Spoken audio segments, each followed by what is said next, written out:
शिक्षा के मुद्दे पर जंतर मंतर से उठी युवाओं की आवाज ने सत्ता के गलियारों में ऐसी हलचल पैदा की है कि अब बीजेपी की रातों की नींद उड़ गई है।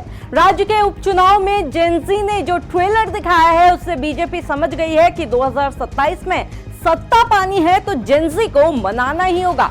तो क्या अब जेनजी के सहारे सियासी नैया पार लगेगी? नमस्कार, मैं हूं रक्षिता बोरा और आप देख रहे हैं खबर उत्तराखंड। लोकतंत्र में जब वोटर अपनी ताकत पहचान लेता है तो बड़ी बड़ी सरकारों को भी रणनीति बदलने पर मजबूर होना पड़ता है। आज हम बात कर रहे हैं उसी जेनजी यानी आज के युवाओं की, जिनके आक्रोश ने सत्ताधारी दल बीजेपी की टेंशन और बढ़ा दी है। जंतर मंतर से लेकर उपचुनाव तक युवाओं ने ऐसा ट्रेलर दिखाया कि बीजेपी के कोर ग्रुप की बैठक में अब सिर्फ यूथ की चर्चा हो रही है। 2027 का रण जीतने के लिए बीजेपी ने न सिर्फ युवाओं के लिए खास प्लान तैयार किया है, बल्कि पिछली बार हारी हुई 23 सीटों पर मुख्यमंत्री से लेकर सांसदों तक की फौज उतार दी है।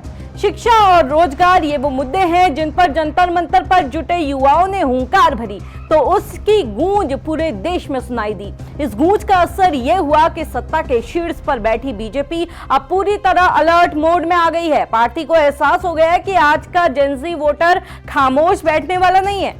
हाल ही में हुए 3 राज्यों के उपचुनाव में बीजेपी को एक ऐसा ट्रेलर दिखा दिया है जिसने पार्टी के अंदर खलबली मचा दी है। यही वजह है कि बीजेपी में इन दिनों सबसे ज्यादा चर्चा इन्हीं जेनजी पर हो रही है। 2027 के विधानसभा चुनाव अब पार्टी को इतने आसान नहीं लग रहे, इसलिए चुनाव से पहले युवाओं के गुस्से को शांत करने और उन्हें अपने पाले में लाने के लिए बीजेपी ने एक खास रणनीति तैयार कर ली है। लेकिन बात सिर्फ युवाओं तक सीमित नहीं है। बीजेपी की नजर उन 23 सीटों पर भी गड़ गई है जहां पिछले चुनाव में उनको करारी हार का मुंह देखना पड़ा था।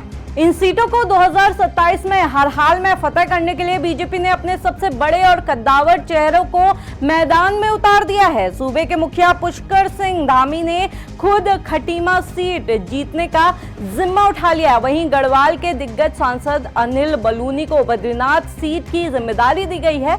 प्रदेश बीजेपी अध्यक्ष महेंद्र भट्ट को पिरान कलियर फतह करने का टास्क मिला है। बाकी हारी हुई सीटों पर भी मंत्रियों, सांसदों और संगठन के बड़े चेहरों की ड्यूटी लगा दी गई है। एक तरफ बीजेपी अपनी चुनावी बिसात बिछाने में दिन रात एक कर रही है तो वहीं मुख्य विपक्षी दल कांग्रेस इस पूरी कवायद पर मजे ले रही है। कांग्रेस का साफ कहना है कि जनता अब मन बना चुकी है और इन बैठकों से कोई चमत्कार नहीं होने वाला।